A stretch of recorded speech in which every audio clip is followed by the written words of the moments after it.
Entonces ya tenemos nuestra pregunta 1A resuelta y ahora sí pasemos a una pregunta un poquito más interesante, ¿no? Que ya no sea solamente teoría y memoria de los conceptos, sino ahora sí cálculos, ¿no?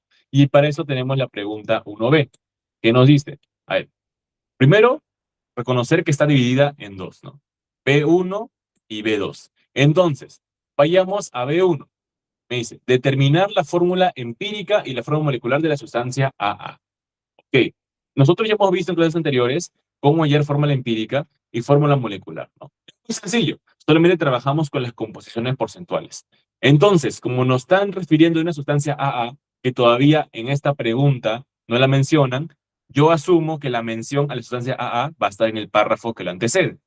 Y exactamente es así, ¿no? Si leemos el párrafo de la pregunta B, que vale 3 puntos, dice, la sustancia AA es un fármaco que es absorbido rápidamente en el tracto gastrointestinal y ayuda a aliviar los dolores corporales y la fiebre. Ok, y acá viene lo interesante. Este compuesto tiene una concentración porcentual, ok, acá está lo que nos interesa, concentraciones porcentuales, de 63,58 de carbono, 5,96 de hidrógeno, 21,19 de oxígeno y el resto de nitrógeno. Ok. Y además se sabe que una molécula de este fármaco tiene una masa de 0,2507 septogramos. Entonces, con estos datos ya podemos hallar todo lo que es B1. Y bueno, esto ya es un proceso que lo hemos hecho en clases previas, ¿no? Lo fácil que es ya la fórmula empírica. E igual lo voy a explicar de nuevo. Entonces, pregunta B1. Me piden fórmula empírica. Y lo primero que hay que recordar es que si nosotros queremos hacer fórmula empírica, ¿qué tenemos que imaginarnos? Recordemos que nos están hablando de una muestra, ¿no? Un compuesto que nos dan cuánto porcentaje le corresponde a masa de cada átomo. No nos dicen exactamente cuánto tengo de este compuesto, ¿no? No me mencionan si estoy trabajando con analizar una muestra de 100 gramos, 200, 500, pero nosotros, ¿qué podemos hacer? Nosotros podemos asumir una masa ideal, una masa, una muestra con la que sea fácil trabajar, ¿no? Y en el caso de los porcentajes, ¿cuál es una cantidad fácil para convertir de porcentaje a gramo? Bueno, esa cantidad es cuando nosotros asumimos que tenemos 100 gramos de muestra. Y creo que es algo obvio, ¿no? Porque el 10% de 100 gramos, ¿cuánto es? 10 gramos. 2,5%, 2,5 gramos. Entonces, cuando trabajamos con 100 gramos de muestra, ¿no? Es muy fácil hacer las conversiones de porcentaje a gramo y eso es lo que a nosotros nos interesa, ¿no? Entonces, colocamos nuestros datos, ¿no? ¿Qué nos dicen? 63,58% de carbono. Ok. Entonces tenemos 63,58 gramos de carbono. Porque como yo sé que la conversión entre porcentajes y gramos es como de 1 a 1, yo sé que si tengo 63,58% es lo mismo que tener 63,58 gramos. Después, ¿qué más me dicen? A ver, me dicen 5,96% de hidrógeno. Entonces 5,96 gramos de hidrógeno. Después, también, ¿qué más tenemos? Tenemos 21,19% de oxígeno, por lo tanto 21,19 gramos de oxígeno. Y finalmente me dicen, el resto es nitrógeno. Entonces, con el resto, ¿qué es? Bueno, sería obviamente 100% menos restado de los porcentajes que nos han mencionado. O sea, 100 menos 63,58, menos 5,96, menos 21,19. ¿Esto cuánto me da? Me da 9,27% de nitrógeno, por lo tanto, 9,27 gramos de nitrógeno. Entonces ya tenemos cuánto habría de masa de los átomos que componen esta muestra de 100 gramos. Ahora, ¿cuál es el siguiente paso para hallar la fórmula empírica?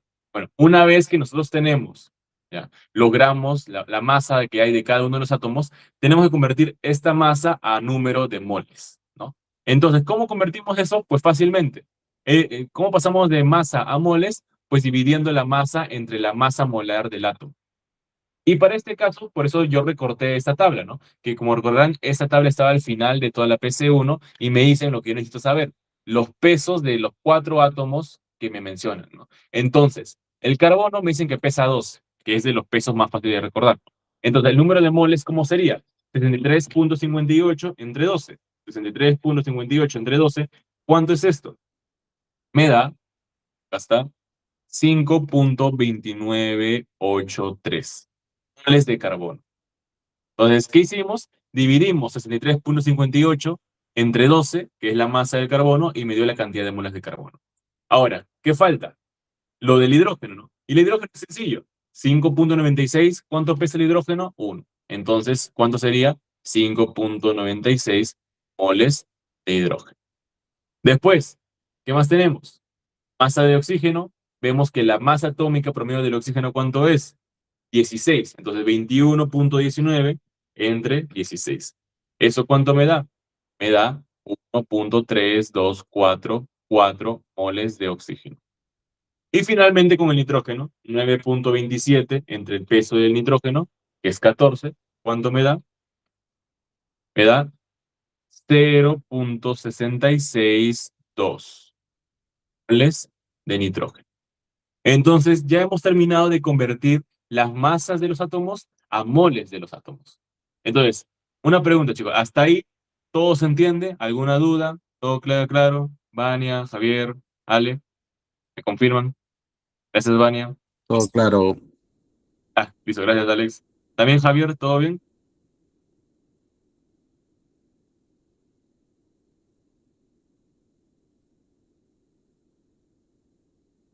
Bueno, Javier, entonces asumo que sí, todo bien. Entonces, bueno, ahora el siguiente paso ya recordarán que teniendo de moles, que lo que sigue, pues tenemos que hallar la relación molar que hay entre estas cantidades. ¿Y a qué me refiero con esto? Bueno, es tan sencillo como que, como dividir los 4 números que hemos determinado entre el menor de ellos. ¿Quién es el menor de ellos? 0.662 moles de nitrógeno. Entonces, ¿yo qué tengo que dividir? Tengo que dividir a todos entre esta cantidad, ¿no? Qué sencillo, ¿no? Por ejemplo, este dividido entre sí mismo, obviamente me da 1. Después, acá el oxígeno dividido entre esa cantidad, yo puedo sacar al ojo que aproximadamente me da 2. Después, acá no es tan sencillo, acá sí nos podemos tirar de la calculadora, ¿no? 5.96 entre 0.662, ¿cuánto me da? Me da 9.003, o sea, aproximadamente 9 hidrógenos. Y arriba, ¿yo qué puedo decir? Bueno, acá será aproximadamente, por lo tanto, 8 carbonos. Entonces, con esto ya tenemos, ¿qué cosa? La relación molar que existe entre estos átomos. Y la relación molar, ¿qué significa para mí?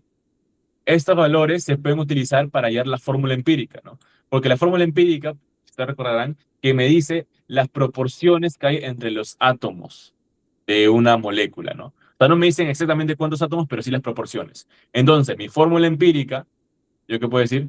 Que es igual a C8H9O2N. Y ya está, tenemos una de las respuestas que me pedía, ¿no? Que era hallar la fórmula empírica. Ahora, todavía no acabamos, ojo, porque me falta hallar la fórmula molecular. Y vamos a ver cómo podemos hallar la fórmula molecular, chicos. Muy sencillo, ¿no? Para eso está este segundo dato de que se sabe que una molécula de este fármaco tiene una masa de 0.2507 septogramos. Entonces, a ver, segunda parte. Yo tengo que 0.2507 septogramos, que ojo, ¿no? Septo, ¿cuánto significa septo? 10 a la menos 21. Entonces, 0.2507 septogramos es lo mismo que 0.527, perdón, 0.2507 por 10 a la menos 21 gramos, ¿no? Entonces ya tenemos la masa convertida de septogramos a gramos. Y nos dicen que esto es lo que pesa una molécula, ¿no? Una molécula. Entonces, una molécula. Entonces nosotros queremos convertir esto a masa molar, ¿no? ¿Y qué necesito hacer para convertirlo a masa molar? Bueno, yo sé que en, hay 6.022, por eso la 23 moléculas, ¿no? Un número de Avogadro de moléculas en un mol, ¿no? O sea, si yo quiero hallar la masa molar, necesito saber cuánta masa hay en un mol de esta sustancia. Entonces tengo que convertir, ¿qué cosa? Tendré que multiplicarle por el número de Avogadro a este dato para hallar cuánto pesaría un mol de estas moléculas. Entonces hacemos los cálculos, vemos que se va molécula con molécula, me quedaría una respuesta de gramos entre mol, ¿no? que es la que a nosotros nos interesa, ¿no? Porque cuando nosotros trabajamos con masa molar, nos interesa hallar gramos por mol. Entonces, hacemos los cálculos rápidamente. ¿Cuánto saldría? A ver, 0.2507 por 10 a la menos 21 por 6.022 por 10 a la 23. Y esto me da este peso, 150.972 gramos por mol. Entonces, otro dato importante, ya tenemos la masa molar de esta molécula. Listo. Entonces ya tenemos eso, ya casi terminamos con esta pregunta. ¿Qué es lo que sigue? Bueno, ¿cómo utilizamos este dato? Sencillo. Recordemos que hay un factor K, ¿no? El factor K es igual a la masa molar de la fórmula empírica entre la masa molar de la fórmula molecular, ¿no? Que en este caso es lo que acabamos de hallar, 150.972. Listo. Entonces nosotros tenemos que hallar la masa molar de la fórmula empírica. Entonces, ¿cuánto es la masa molar de la fórmula empírica? A ver, 8 por 12, 96. 96 más 9, 105. 105 más 32, 137. 137 más 14, 151. Entonces, si sumamos los pesos de los átomos que componen esta fórmula empírica, hallamos que es 151. Y si esto lo dividimos entre el valor que hemos hallado, que es prácticamente lo mismo, ¿no? 150.972, podemos decir que aproximadamente el K, ¿cuánto vale? 1. Entonces, acá es lo interesante, ¿no? Porque la fórmula molecular es la fórmula empírica, pero con la constante K. Entonces yo pongo H9K, O2K y NK. Pero como sabemos que K vale 1, ¿cuánto vale la fórmula empírica, la fórmula molecular? Por lo tanto, ¿no? Valdría lo mismo, ¿no? Y eso es lo que nos pedían hallar, ¿no? Hallar también la fórmula empírica y ya está. Sencillo, fácil, hecho muy rápidamente. Entonces, ya tenemos la respuesta de la pregunta B1, ¿no? Muy rápidamente, cómo hallar fórmulas empíricas y cómo convertir esto en una forma molecular. Entonces, hasta ahí, chicos. ¿Se entendió también, Alex, Vania? ¿Todo bien? ¿Sí? ¿Me confirman? Gracias, Alex. Gracias, Vania. También Javier, asumo que también se entendió por ahí. Igual, sabes, cualquier duda puedes escribir, puedes hablar, no hay problema. Entonces, ya tenemos la B1. Ahora sí pasamos a la B2. Ok, voy a mover eso un poquito más abajo, ¿no? Quiero que sature todo. Listo. Entonces vamos a la B2. ¿Qué es lo que nos pide la B2? A ver, en la siguiente tabla evalúe los datos de cada compuesto e indique si alguno podría pertenecer a la sustancia AA y dibujar en su cuadernillo la fórmula estructural del compuesto 2 y la fórmula molecular del compuesto 1. Ok, es una pregunta algo rara, ¿no? Me dicen, si alguno puede ser AA, ¿no? Que AA es esto, C8H9O2N. Ok. Y bueno, pues eso puede ser entre el compuesto 2 o el compuesto 1. Y además de eso me piden dibujar la fórmula estructural del compuesto 2, que es este, que vemos que está en su fórmula, en su forma de fórmula esquemática. Y me piden hallar la fórmula molecular del compuesto 1. ¿Ok? Porque acá me dan la fórmula empírica del compuesto 1. Ahora, ¿yo qué quiero hallar? Quiero hallar su fórmula molecular. Entonces, primero vamos a ir con el compuesto 2, ya que es lo más sencillo, ¿no? Que es transcribir de la fórmula esquemática a la fórmula estructural. Como recordarán, esto es muy sencillo. La fórmula esquemática, ¿qué tengo que saber yo? Que cada vértice es un carbón, ¿no? Acá estoy señalando todos los vértices, y acá hay un carbón. Y cada vértice debe tener 4 enlaces, ¿no? Entonces acá le falta uno, acá le falta uno, acá le falta uno, acá le falta uno, acá este carbono ya tiene esos 4 enlaces, acá también tiene, y acá le falta uno, 2 y 3. Entonces ya tenemos interpretada más o menos nuestra fórmula esquemática.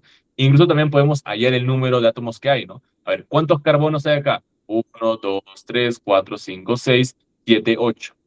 Entonces yo tengo C8. Después, ¿qué más? Tengo hidrógenos. Uno, 2, 3, 4, 5, 6, 7, 8, 9. Ya está. Tengo 9 hidrógenos. Veo que tengo 2 oxígenos y veo que tengo un nitrógeno. Entonces ya tenemos la fórmula molecular de esta fórmula esquemática, ¿no? Simplemente interpretando los átomos que podemos ver. Y ahora solamente faltaría dibujar la fórmula estructural, ya que es muy sencillo. Ya lo voy a dibujar acá. A ver, P2. Ya. Entonces, fórmula estructural del compuesto 2. Bueno, como ya sabrán, acá ya no abreviamos nada. Tendríamos un anillo de carbono. 1, 2, 3, 4, 5, 6. ¿Está? Después tenemos acá un grupo NH. Tenemos un carbono acá y tenemos otro carbono acá. Oxígeno, un oxígeno acá, OH. Y ahora solamente nos falta hacer los enlaces, ¿no? Ya está, hacemos el hexágono. Pero voy a hacer otro color para que se note mejor los enlaces, ¿ok? Listo, de amarillito. Está, acá vemos otro enlace, acá vemos otro enlace, acá vemos otro enlace, enlace doble, listo. Ok, después acá vemos que hay un enlace doble, aquí hay un enlace doble, aquí hay un enlace doble. Y finalmente añadimos los enlaces de hidrógeno que nos faltaban. A ver, acá hay 1, 2, 3 hidrógenos, listo. Acá hay 1, 2, 3, 4 hidrógenos. Y ya está. Ya tendríamos la fórmula estructural de la molécula que nos dan en el compuesto 2, ¿no? Como pueden ver, a ver, no es lo más bonito que habrán visto en su vida. Obviamente ustedes cuando lo hagan van a tener más tiempo y van a poder hacerlo con su regla bonito, las líneas bien definidas, todo bien. Porque claro, no queremos hacer un dibujo feo como el que hice ahora. Pero claro, así más o menos se vería, ¿no? La interpretación de la fórmula esquemática, pero ahora sí con los carbonos apareciendo con su símbolo y los hidrógenos también apareciendo. Y ya está. Ahora también, ¿qué más me piden? Me piden hallar la fórmula molecular del compuesto 1. Y para eso también es sencillo, chicos. Entonces, ¿qué puedo hacer yo? A ver, ya tengo su fórmula empírica, ¿no? Que es C4H5ON. Muy bien. Y me dan la masa molar. La masa molar es 166 gramos por mol. Entonces, si yo quería la fórmula molecular, yo primero necesito hallar qué cosa, el K. Y el K es igual a la masa de la fórmula empírica entre la masa molar, que es 166. ¿Y cuánto es la masa de esta fórmula empírica?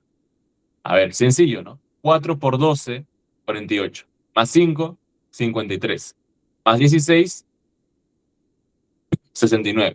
Y más 14, 83. Entonces, sumando de nuevo las masas de los átomos que componen esta fórmula empírica, ¿cuánto hallo yo? Hallo que sería 83.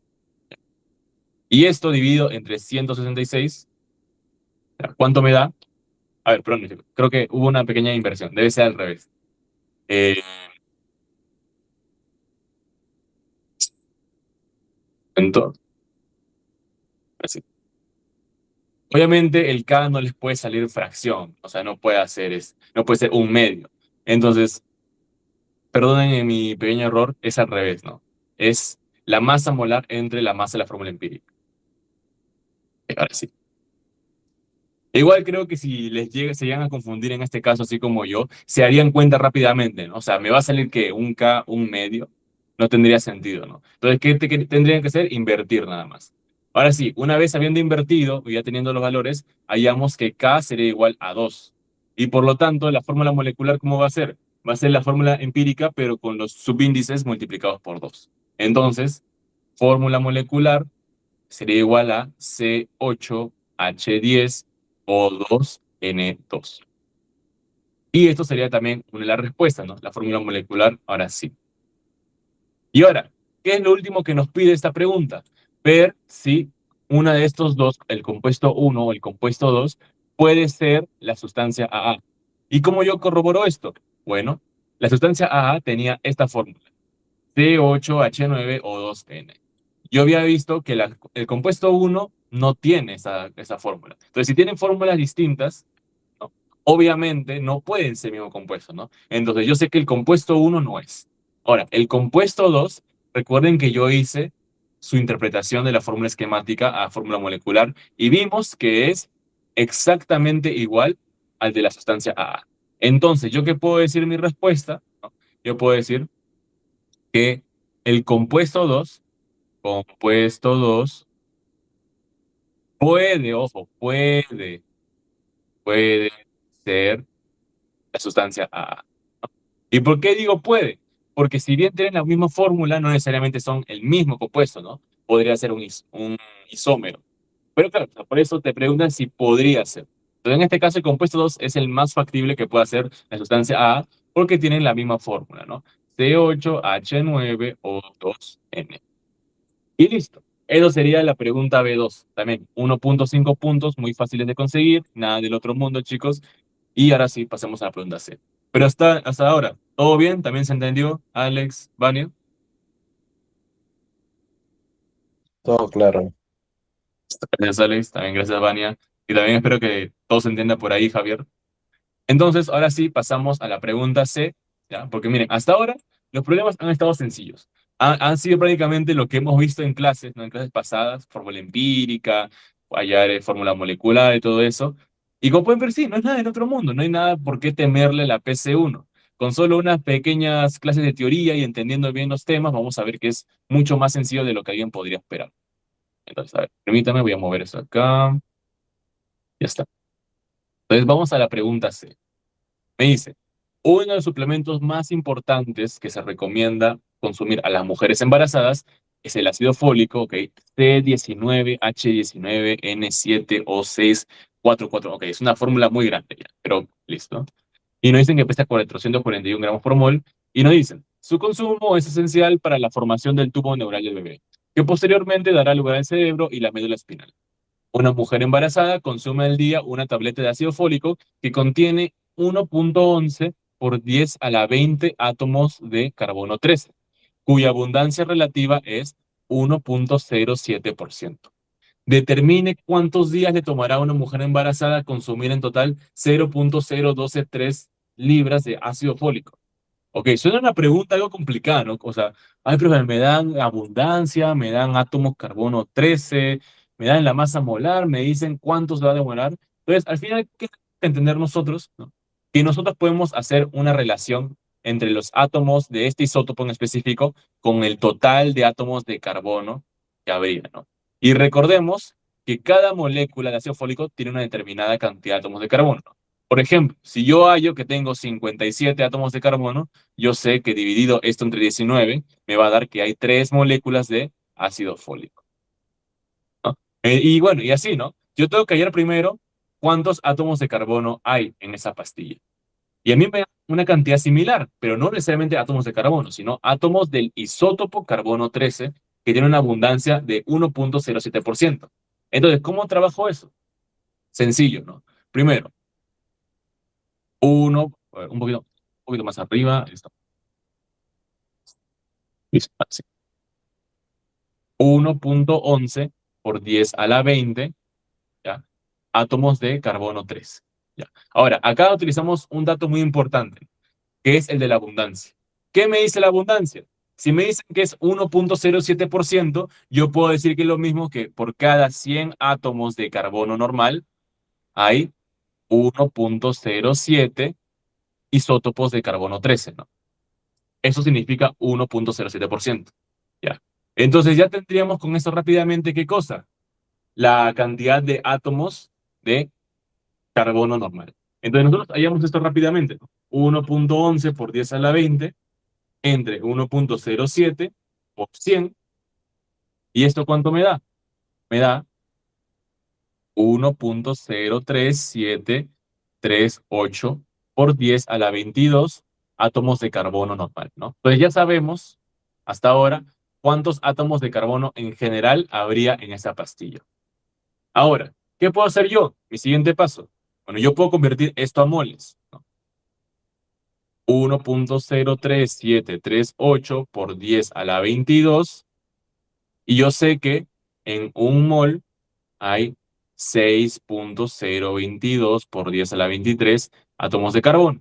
Y además, yo sé también que en un mol de ácido fólico, ¿cuántos moles de carbono habría, chicos?